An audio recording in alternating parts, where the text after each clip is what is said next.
আমন্ত্রণ সংবাদ এক নজরে, সঙ্গে আছি মোহাম্মদ ওয়ালিউল্লাহ। জুলাই সনদ প্রশ্নে আজই আলোচনা শেষ করতে চায় ঐকমত্য কমিশন, জানিয়েছেন কমিশনের সহসভাপতি অধ্যাপক আলী রিয়াজ।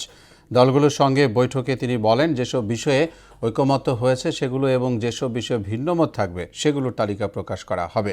সেই ভিত্তিতে একটি পূর্ণাঙ্গ দলিল তৈরি করে সকল দলের স্বাক্ষরের মাধ্যমে চূড়ান্ত রূপ দেয়া হবে। জুলাই সনদের দাবিতে রাজধানীর শাহবাগ মোড়ে অবরোধ করেছেন জুলাই যোদ্ধারা। বেলা 11টার দিকে শাহবাগে জড়ো হয়ে আন্দোলনকারীরা বলেন, জুলাই সনদ একটি অধিকার, দাবি পূরণ না হলে অস্থায়ী মঞ্চ তৈরি করে অবস্থান কর্মসূচি পালনেরও ঘোষণা দিয়েছেন তারা। অবরোধের কারণে গোটা এলাকায় যান চলাচল বন্ধ হয়ে যায়।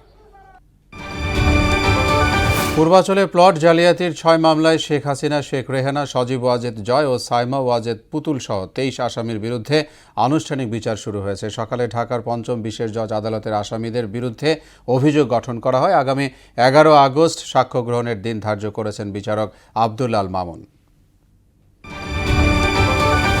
21 আগস্ট গ্রেনেড হামলা মামলায় তারেক রহমান, লুৎফুজ্জামান বাবর সহ অন্য আসামিদের খালাসের রায়ের বিরুদ্ধে রাষ্ট্রপক্ষের করা আপিলের উপর পরবর্তী শুনানি 13 আগস্ট দুপুরে প্রধান বিচারপতি সৈয়দ রেফাত আহমেদের নেতৃত্বাধীন আপিল বিভাগের বেঞ্চে শুনানির তারিখ ঠিক করা হয়। রাজধানীর মোহাম্মদপুরে সুমন হত্যাকাণ্ডের ঘটনায় জড়িত পিচ্চি মুন্নাকে গ্রেফতার করেছে র্যাব। রাজধানীর চকবাজার থেকে তাকে গ্রেফতার করা হয়। এক সংবাদ সম্মেলনে র্যাব জানায়, জেল থেকে বেরিয়ে মুন্না জানতে পারে সুমন তাকে ধরিয়ে দিয়েছে।